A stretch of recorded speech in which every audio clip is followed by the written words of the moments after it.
La croix détermine en nous la mesure de Christ et élimine ce qui appartient à l'ancienne création.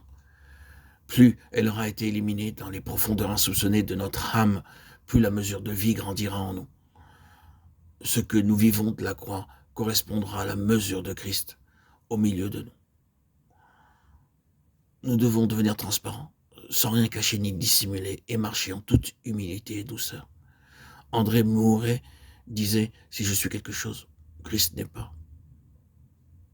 Christ n'est pas tout. Mais si je ne suis plus rien, alors Christ peut devenir tout. C'est l'expression d'un homme qui a vécu la croix. Cette nouvelle création sera l'image du Fils et l'esprit de l'agneau est celui de la croix. Christ a vécu la croix en tant que principe de vie par lequel il mourait à lui-même jour après jour, avant même d'être crucifié.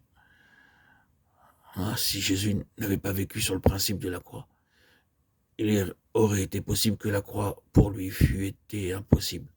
Mais il a vécu la croix, et jour après jour, à travers les conflits spirituels, et quand l'étape finale se présenta, il était alors prêt. Il en sera de même pour nous. Quelle est la mesure de notre vie? Nous ne le savons pas, mais Dieu le sait. Ne nous inquiétons pas, mais vivons jour après jour les paroles du Seigneur.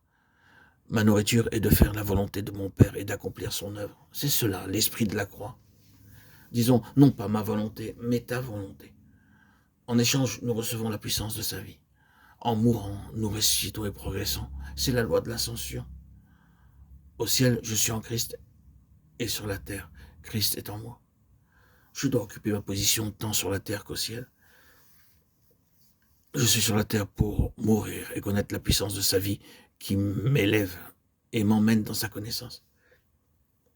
La puissance de la résurrection nous permet de connaître le Seigneur. La croix est une expérience de tous les jours et non pas de certaines occasions. C'est un principe de vie où nous donnons la place au Seigneur. Ainsi tout change dans notre vie. Nous devenons plus patients avec notre épouse. C'est dans les foyers que cela commence, car nous avons des caractères différents et des difficultés d'ajustement. C'est une chose normale, mais si la croix agit, nous nous ajusterons parce que la vie naturelle s'éliminera et le caractère de Christ deviendra prépondérant. Nous devons vivre actuellement le sermon sur la montagne dont les 8 béatitudes commencent par « Heureux les pauvres en esprit ». Plus nous avançons, plus nous constatons que nous n'avons rien en tout cela. Et tout cela devient une réalité petit à petit. Ne nous décourageons pas. Il y a des difficultés, c'est normal. Apprenons à remercier Dieu pour les difficultés. Disons, Seigneur, apprends-moi à vivre cela. Cette difficulté m'agace, mais je ne veux pas me laisser agacer par elle. Il faut appliquer la croix en toutes choses. C'est ainsi que nous entrerons pratiquement dans les réalités.